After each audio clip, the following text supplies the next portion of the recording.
things that we asked. I've looped this little set together. I think I'm sort of, very sympathetic to a colleague here who talked about the need for better quality information, informed judgment, and then taking a position and a view on it. And we might have slightly different views on whether the law is the system that we can use or whether it's actually activism, whatever it may be. But I think the point about informed choices. It's interesting that in this room I suspect a number of people won't have heard of IEBs, and yet they are a tool that has been brought into play. Oddly enough, it comes from the 2006 Education Inspections Act, which was introduced by Ed Balls as Education Secretary in the previous government. And it includes a series of tools that were fairly draconian and only intended to be used in the most appalling dereliction of duty cases for schools. But in this context, where we now have, flippantly I call it stereo, we have two mics, Mike Gove, Mike Wilshaw, and they are in the same room at the same time with the same sound of saying there is pressure on local authorities to deal with it. And dealing with a school is not done in a day. But in the last 48 hours, this device of an interim executive board that can be put in and pushes out a reasonably accountable governing body has been used in a school I'm working for or with, on top of 24 hours previously the removal of the right to manage their budget. Now, this is heavy-handed. The local authority are being forced to do that because back in the DFE, there is a whip being cracked saying, oh, you've got 25 unsatisfactory schools. Sort them out by next month. And there is that sort of conversation going on. Or we expect you to then be in negotiation with academy chain X or Y or Z, who are the approved providers. Now, I say again, I will not over-criticise those schools who feel that they are forced into a place where an academy appears to be the appropriate solution. But you look very hard at saying, what are the characteristics of the organisation we're proposing? If you can remodel it, and the odd thing is that the DFE have accepted a variation, there is only one variation on the academy that has got some cooperative elements built in for accountability, membership and so on. It took nearly 2 years to discuss because the DFE did not understand that anybody would want to be more accountable. That's a curiosity there. So, I'm just trying to cover that. I think that the other point that came up very quickly, if I may, was people asking about models for the schools forum and things that work for collaboration. I would suggest it's worth looking at numerous government ministering arrangement going on where they've brought 90 schools approximately together with the local authority in what amounts to a joint venture to say we can't work the way we used to because we're under pressure. But what matters is professional input, community input, a joint endeavour to address the issues of our local community. I'll stop there, sorry. Yeah, sorry, the other issue was, I was just going to say, the other issue was about financial transparency, how school forums can be more accountable. Do you want to pick up, how can I cover that? Just to say, Brent has been leading the way on looking at the question of finances following what occurred further in the past and us putting pressure on that. So that's having a very important impact, both in ordinary state education sector, but also as more academies come in, we expect there to be a lot more problems with finances in schools. And this is taxpayers' money, and there will be millions upon millions of education is the least audited. So congratulations on the recent work that Brent has been doing.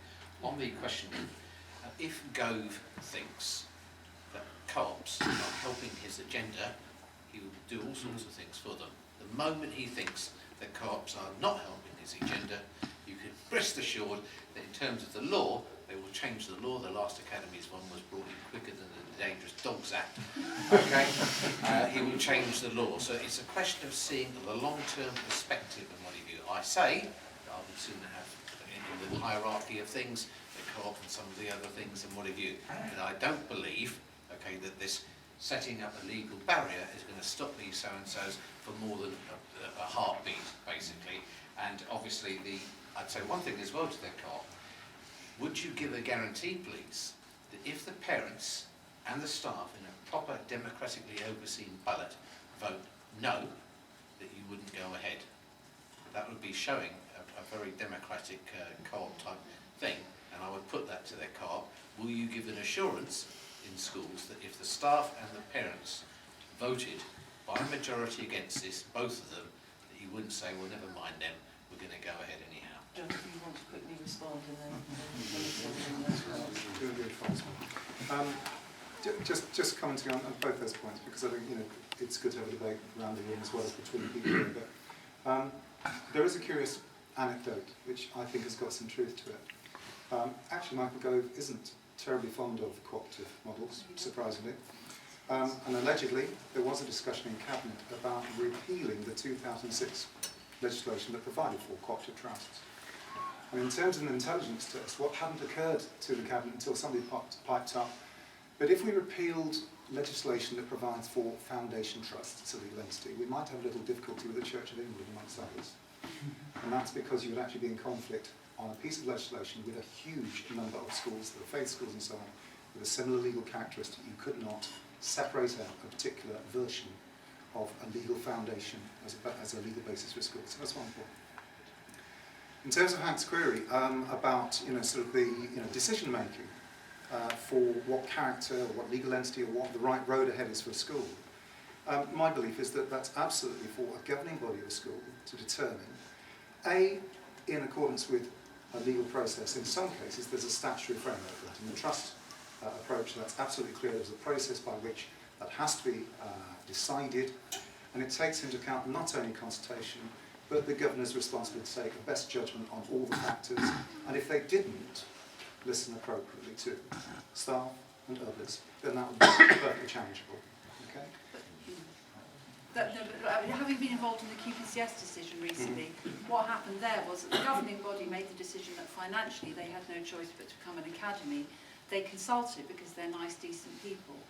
The parents voted against, the staff narrowly voted for, and the governing body, within their legal rights, chose to continue to decide that they had to do, and I take your point, decent people do, they had to do what they felt was right for the school's budget, otherwise they were going to have to cut jobs. So in a way, these things, democracy is not built into the process. The consultation is something that can be ignored. That's right, isn't it? It is, but it's not right. No, I mean, it's not right. I mean, that's technically correct. But I mean, it's just... What you're saying is if 99% of the staff and 99% of the parents voted against, and the governing body said, yes, we're going ahead anyhow, the co-op, sorry, touchy-feely, should I say that's rude? No. The co-op would say, fine, let's go ahead anyhow. But actually, it's the governing body that said, let's go ahead. Yeah, no, but the co-op would say, no, we're not going to, because the staff and the parents are against it. Can I just say something about resistance very quickly? Your point about resistance. I've been going around, I spent a year going around with this book around the country, and at the beginning, people would say, we're fighting against what's happening in the NHS, but they weren't really, schools wasn't really on the agenda. They thought maybe Michael Gove was improving schools. That has changed hugely in a year, and I think the forced academisation of the primary sector is the biggest mistake that the government has made. The idea that a downhill's governors can be sacked before 8 in the morning and an IEB put in outrageous people. And when I went to talk the other day to the Salisbury governors, and I can see one there, they are in a terrible, terrible situation, but I think there's a lot of anger there. They are being bullied into various corners, and their school is being trashed by a clearly politicised Ofsted inspection process. And I think those people who wouldn't have been on the October 20th demonstration, you never know. And just on Stephen Twigg, it's not that I have faith in Stephen Twigg, it's that politics teaches me you put pressure on politicians, you tell them what they're doing is not popular, and they change. I mean, I have more faith in politicians than most, I'm not cynical. But Stephen Twigg will respond to pressure of all kinds, legal, public, he will, and that's where what we've got to do.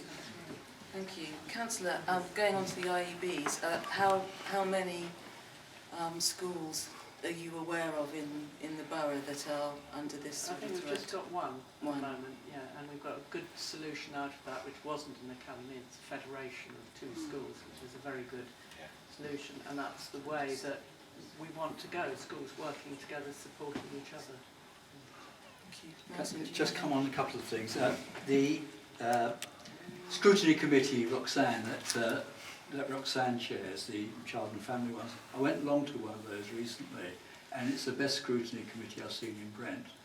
There was proper scrutiny, there was real interrogation of officers and so on, there was proper discussion amongst the councillors from different parties on that committee. I think that's what we need throughout the council at the moment in terms of democracy.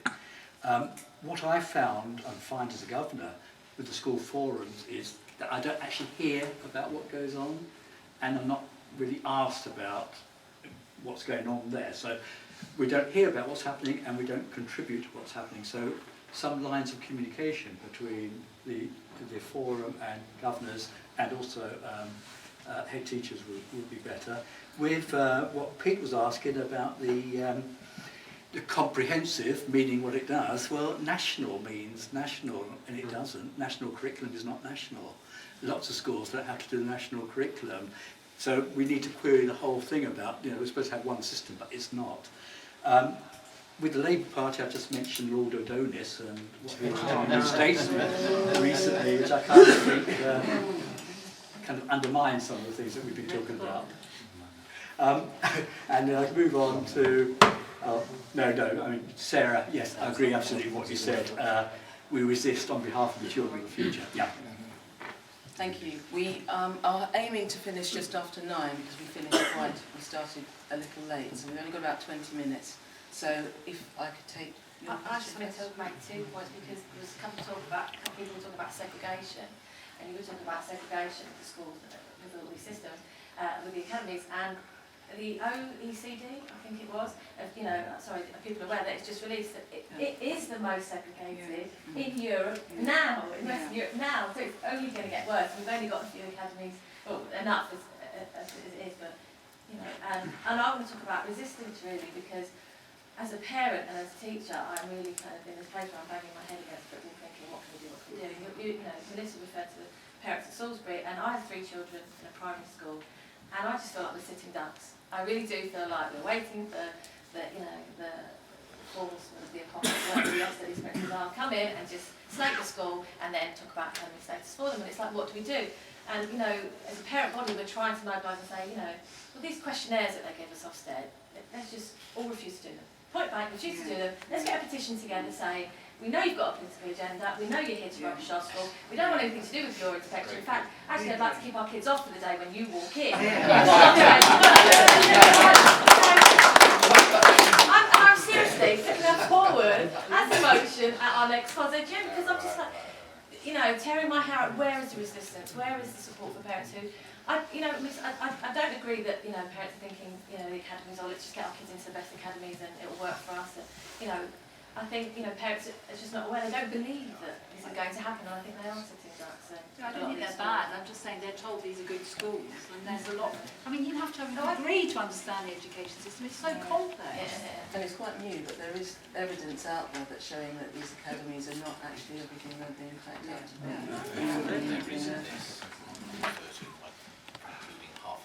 Half a minute. Yes. So, gentlemen in the I just want to talk about resistance briefly.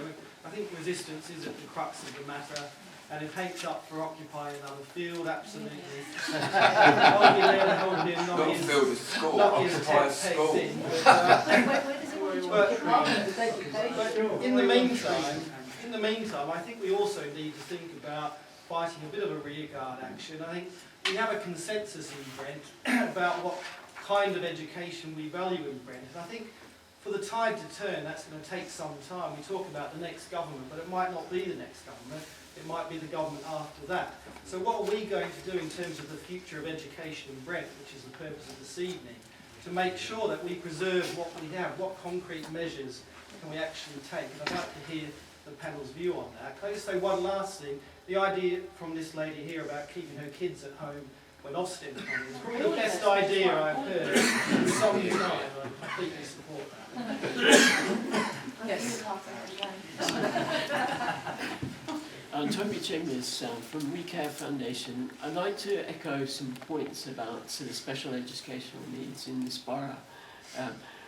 We're proposing a secondary specialist school for children with autism to kind of help that gap where children in the borough at the moment have been seeking outside because they're not provided for in this borough. Hillingdon Manor was set up 10 years ago by a parent. The Moat School, Tree House, all these schools are schools that parents in this borough actually subscribe to, because there is no alternative if they don't get a place at either Whitfield or the village school. And there is a large population in this borough of about 1,500 pupils, while mainstream might be suitable for most. But there's quite a lot of parents there that are very, very concerned about the educational needs of, particularly autism, where there's been a huge rise. And there was a great, back in 2006, the Fablewood Centre was opened. But from that, there's been no care pathways for children with autism. Thank you for that. Yes, sir. Isn't there a role, given what's been going on, a role for the council which it hasn't been doing, which is, in a sense, looking over the shoulder of academies and free schools and checking that they meet their legal obligations, and if they don't, if necessary, bringing cases, because basically parents are being left on their own. The council's more or less saying, well, nothing to do with us. And collectively, perhaps councils can get together and occasionally raise the legal issues about the actions of the Secretary of State. So I suspect if you really go into it, not everything he's done has actually been within the legislation. But if nobody actually challenges it and uses the legal measures, he gets away with it. And I don't think there'd be much scrutiny as to see what they can do within the existing law and various bits of law to actually challenge what has been done.